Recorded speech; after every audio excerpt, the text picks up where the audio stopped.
بسم الله الرحمن الرحیم. درس اول حروف مفردات یا هم حروف الفبای عربی. این حروف را به نام حروف مفردات هم یاد میکنه، به نام حروف هجا هم یاد میکنه و الفبای عربی هم برش میگه. حروف مفردات چرا برش میگه؟ به خاطر که یا کلشان مفرد یعنی یک دانه در چوکات خود قرار دارن، کدام حرف دیگه امراش یک جای نشده، یعنی هر کدامش مفرد هستن، به خاطر به نام حروف مفردات یادش میکنه. خب پیش از که تلفظ حروف را بخوانیم، بعضی موضوعات مهم را در مورد حروف بیان میکنیم.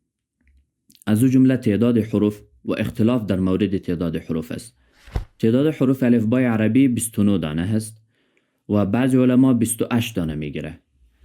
خب اختلاف در چی است که بعضی علما 28 دانه میگیره و بعضی علما 29 دانه میگیره؟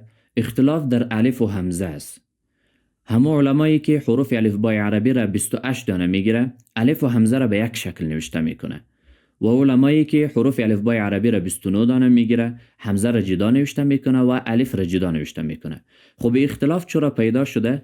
به خاطر که در ابتدا، در اوایل شکل همزه وجود نداشت.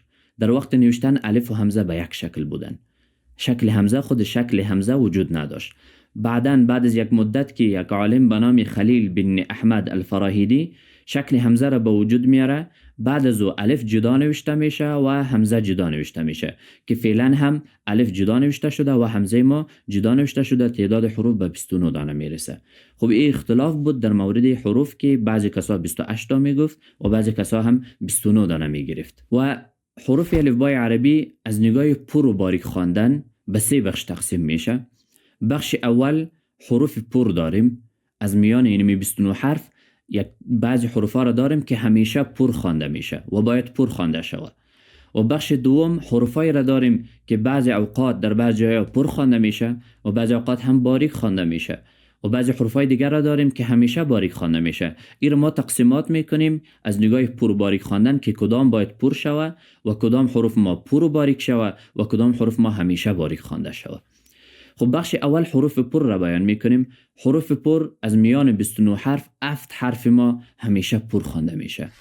و 7 حرف خا، صاد، ضاد، طا، ظا، غین، قاف. از میان این 29 حرف ای 7 حرف که من خواندم تلفظ کردم، ای 7 همیشه پر خوانده میشه، هیچ وقت باید باریک خوانده نشوه. مثلا حرف خا گفتم خ نشوه، خ به این شکل.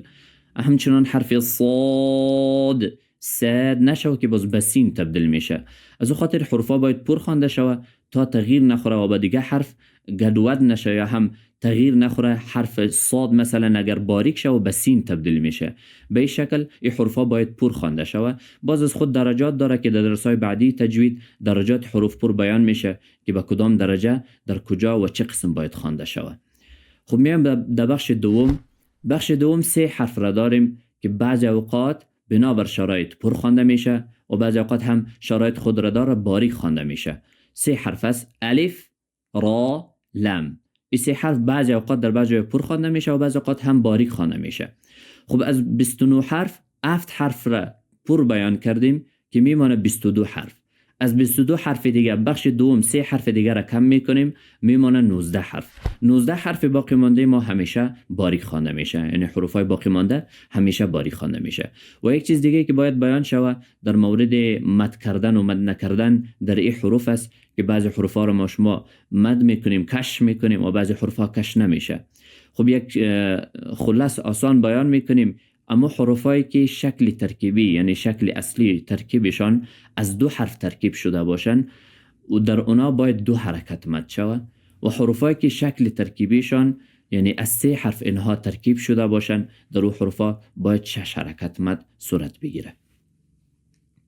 خب تلفظ حروف را بیان میکنیم، میخوانیم: الف، با، تا، ثا، جیم،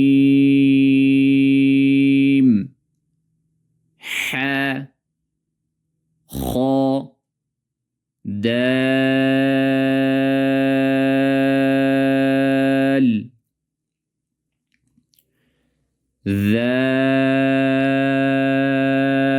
ذال را زا سين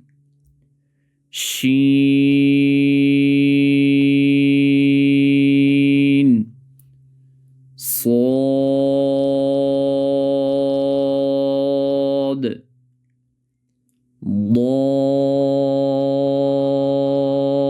ضاد طا ظا عين غين فا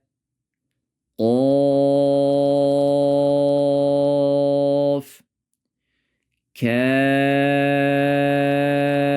كاف لام ميم